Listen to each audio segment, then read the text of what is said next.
बिस्मिल्लाहिर्रहमानिर्रहीम अस्सलामु अलैकुम रहमतुल्लाह। इमरान खान जो पहले दिन से शरीफ ख़ानदान के एहतसाब की बात कर रहा है, इनकी अकाउंटेबिलिटी की बात कर रहा है, इनके हिसाब किताब की बात कर रहा है और इन्होंने जो लूटी है दौलत, जो इन्होंने ख़जाने के ऊपर डाका मारा है, ख़जाने से जो इन्होंने चोरी की है, वो रकम वापस लाने के लिए जो इमरान खान पहले दिन से जद्दोजहद कर रहा है, जंग लड़ रहा है।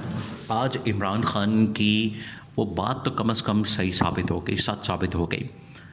आगे ये लूटी हुई दौलत वापस आती है या नहीं आती, ये तो अब इदारों का काम है, मौजूदा इदारों का काम है कि वो किस तरीके से इस किस्म की लूटी हुई दौलत को वापस लाते हैं। लेकिन कम से कम इमरान खान की वो जो बात है कि इन्होंने अवाम का पैसा लूटा खाया, इन्होंने ख़जाने के ऊपर जो है वो हाथ साफ़ किए हैं, आज वो बात सच साबित हो गई। क्योंकि आज नवाज़ शरीफ के बेटे हसन नवाज़ को बरतानिया के अंदर एक हैवी किस्म का जुर्माना लगा है। और ये जो जुर्माना लगा है, इसके पीछे जब भी ब्लैक मनी होती है, हराम की कमाई होती है, लूट मार की और चोरी और डाके की कमाई होती है, तो उसके ऊपर जो है वो पे जुर्माने लगते हैं। और उसके ऊपर बरतानिया ने एक्शन लिया और ये हसन नवाज़ के ऊपर जो है वो जुर्माना लगा दिया। देखिए, आपने इसकी तय में जाना है, इसकी गहराई के अंदर जाना है और इस केस को समझना है कि हसन नवाज़ के ऊपर ये इतना बड़ा जुर्माना कैसे लग गया, हसन नवाज़ को इतने बड़े जुर्माने का क्यों सामना करना पड़ा। मसला ये है कि ये वही प्रॉपर्टी है, वही इनका लंदन का फ्लैट है, वही इनकी जायदाद है जिसके बारे में आज से तकरीबन को 10-12 साल पहले पनामा का एक स्कैंडल सामने आया था और उसके पादाश से नवाज़ शरीफ को भी इक़्तिदार से निकाला गया, नवाज़ शरीफ को डिस्क्वालीफाई किया गया, नाअहल किया गया और आज भी वही प्रॉपर्टी इनके गले पड़ी हुई है। प्रॉपर्टी नहीं छोड़ेंगे, जायदाद नहीं छोड़ेंगे। वो कहते हैं ना कि वो एक बड़ा मशहूर मुहावरा है कि दमड़ी चली जाए चमड़ी ना जाए, चमड़ी चली जाए दमड़ी ना जाए। यानी आप ज़लील हो जाए, आप दुनिया के अंदर रुस्वा हो जाए, आप शर्मिंदगी की मिसाल बन जाए, लेकिन आपने पैसा नहीं जेब से जाने देना। ये है, चमड़ी चली जाए दमड़ी ना जाए। तो इनका भी यही हाल है कि पूरी दुनिया के अंदर ज़लील और रुस्वा होते हैं लेकिन पैसा नहीं हाथ से जाने देते। पनामा का जो आज से तकरीबन 10-12 साल पहले स्कैंडल आया था, वो इन्हीं जायदादों, प्रॉपर्टीज़ और बैंक बैलेंस और इनकी जो ऑफशोर कंपनियां और जो लंदन की जायदादें, फ्लैट्स वगैरह हैं, उनके मुतालिक था। उस वक्त की स्टेटमेंट्स आप याद करें, आप इमेजिन करें कि किस किस्म की स्टेटमेंट्स इनकी जानिब से दी जाती थी। मरियम नवाज़ का बड़ा मशहूर जुमला, मेरी लंदन तो क्या पाकिस्तान के अंदर भी जायदाद और प्रॉपर्टी नहीं है। जबकि बाद में जब स्कैंडल आया तो पनामा के अंदर जितने फ्लैट्स थे वो तमाम के तमाम जो ट्रस्टी ओनर यानी मालिक जो थी मरियम नवाज़ थे। पाकिस्तान के अंदर अरबों की जायदाद अलहदा और लंदन के अंदर अलहदा। तो ये पहला इनका झूठ बेनकाब मरियम नवाज़ का। दूसरा, पर पहले हुसैन नवाज़ कहता था कि ये हमारी जायदादें नहीं, फिर वो कहता था अल्हम्दुलिल्लाह ये हमारे फ्लैट्स हैं, ये जायदादें हमारी हैं, ये हमारे बाप दादा ने हमारे लिए बनाई हैं और उन्होंने छोड़ी हैं। देखिए, ये बड़ी हैरान कुन बात है। पाकिस्तान के अंदर 18 साल की उम्र में यहाँ किसी का शनाख्ती कार्ड नहीं बनता और ये अरबपति बन जाते हैं। इनके पास ये अरब की जायदादों के मालिक बन जाते हैं जब यहाँ पर किसी का शनाख्ती कार्ड नहीं बनता। इस उम्र में 18 साल की उम्र में ये अरबों की जायदादों के मालिक बन जाते हैं।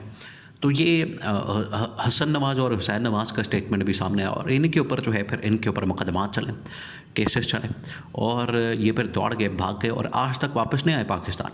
आज तक इन्होंने कहा कि हम तो पाकिस्तानी शहरी नहीं, इन्होंने तो पाकिस्तानी शहरी होने से इनकार कर दिया था। इन्होंने कहा कि हम बरतानिया के शहरी हैं, हमारे ऊपर तो बरतानिया का कानून लागू होता है। लॉ फिर लागू हो गया जब, अब लागू ऐसे हुआ है कि इनको जुर्माने और इनके ऊपर जो है वो अब इस तरह के फ़ाइन होने हैं और आगे सज़ाएँ भी होने जा रही हैं।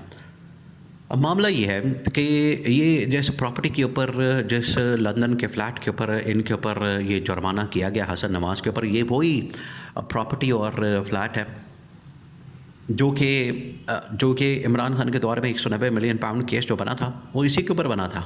एवनफील्ड और ये दूसरा जो हाइड पार्क है, इसी के ऊपर बना था और इसी के ऊपर जो है वो उसको जुर्माना किया गया। जुर्माने की जो अमाउंट है वो तकरीबन पाकिस्तानी 3 से 4 अरब रुपए, 4-5 अरब रुपए बनती है और वो बनता है 5.9 मिलियन पाउंड, 5.9 मिलियन पाउंड। और खुर्द बुर्द का इल्ज़ाम है और वहाँ पर लूट मार का पैसा और वहाँ पर इन्होंने पैसा साबित नहीं किया। देखिए, नवाज़ शरीफ के ऊपर जब केस बना था तो नवाज़ शरीफ ने शोर मचा दिया था। नवाज़ शरीफ ने कहा था फ्लोर ऑफ द हाउस के ऊपर, ये नेशनल असेंबली के अंदर खड़े होकर, उसने कहा कि ये जायदादें बिल्कुल हमारी हैं और इनका मनी ट्रेल भी है जनाबे वाला हमारे पास, स्पीकर साहब। तो जब अदालत के अंदर गए तो ना वो मनी ट्रेल मिली, ना इन्होंने वहाँ पर अल्हम्दुलिल्लाह कहा, ना वहाँ पर इन्होंने उसको ऑन किया, ना एक्सेप्ट किया और ना माना, और बाद में भाग गए, दौड़ गए। आज तक इन्होंने इसकी, ये कहते तो हैं हमारी, लेकिन ना कभी मनी ट्रेल। इमरान खान का भी यही मसला बना था लंदन की प्रॉपर्टी की, और फिर उसके बाद पाकिस्तान के अंदर बनी गाला की प्रॉपर्टी के ऊपर। जबकि इमरान खान ने आज से तकरीबन 40 से 50 साल पहले की जितनी मनी ट्रेल है, इसके मतलब जायदादों की जितनी वहाँ पर आना जाना, पैसों की ट्रांजैक्शन और जितना लेन देन और सारी जो परचेज़ करना, सेल करना, ख़रीदो फरोख्त, वो तमाम की तमाम इंफॉर्मेशन इमरान खान के पास मौजूद थी। और इमरान खान ने डॉक्यूमेंट की शक्ल में वो सामने रखती, प्रेजेंट करती, जिसके ऊपर उनको क्लीन चिट मिल गई। तो ये काम ये क्यों नहीं कर सकते? इनको क्या तकलीफ़ है? इनको कौन सी मौत पड़ जाती है?